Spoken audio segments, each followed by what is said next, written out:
Hi, I'm Dana. Welcome to our video. I get asked a lot, what should be in the crib with my baby? And I think there's a little bit of a conspiracy going on with toy companies where they were sitting around one day wondering, well, where else can we convince parents there needs to be toys? And they looked at the crib and they started making aquariums that hang on the railings and all kinds of mobiles and all kinds of toys that make noise in there, thinking that that's a great place for toys.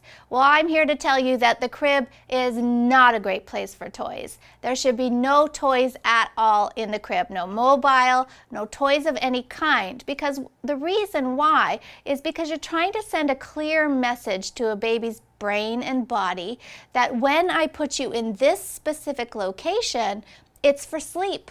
Nothing else.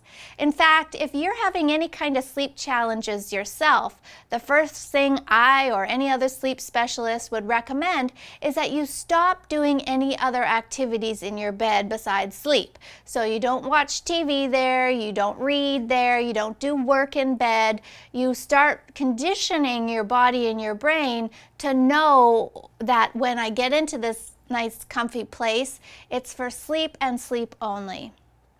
And things you do with your partner. But that is the recommendation. So I don't want to see any toys in the crib. There's lots of time for toy playing every other piece of the day, but not for sleep. So get rid of all that stuff. Now, another thing people ask me about is pillows. When can I offer a pillow? The recommendation is not before the first birthday. Really, blankets, pillows shouldn't be present until your child is over the age of 1. It's just a bit of a safety hazard, or a safety caution, let's say. So you want to kind of steer clear of those. A sleep sack is a great option instead. There's no chance that a baby's going to get that up and around their heads, and it still provides the warmth and the comfort that they're looking for without all the bulk. All right, bumper pads. I don't really see the point of bumper pads. I think babies, even if they do push themselves up against the railing, a lot of them like it, right? They kind of like that hard surface pushing against them. It seems to provide some sort of comfort. So you don't need to go around padding every inch of the crib, and it'll be fine without. And again, there is some talk of bumper pads being, again, a bit of a safety concern. So I say just don't bother, right? They're not necessary. The only thing that I really do recommend be in the crib is some sort of a lovey attachment. And again, the recommendations for that are 6 months and up. If a baby is younger than that, there is some concern that perhaps that could become a bit of an obstruction to their breathing. So 6 months and up, but again, you need to have a good hard look at it, make sure there's no eyes that baby could pick off or choke on. I don't want it really to sing or make any kind of noise. I just want it to be a soft, cuddly object.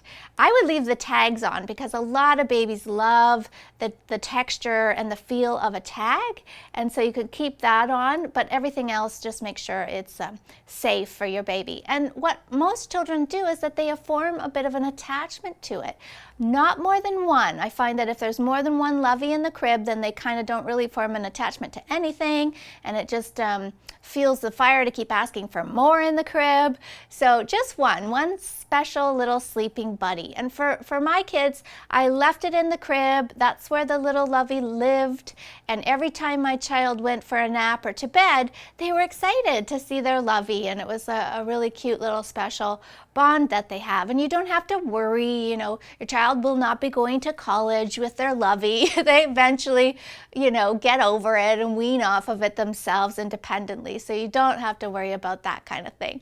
But it can become a great sort of piece of comfort that can travel with them when they start daycare, if they're going to spend the night at grandma's house. It's just a little something that you would include in the diaper bag so that your baby has their little special friend when sleep time comes.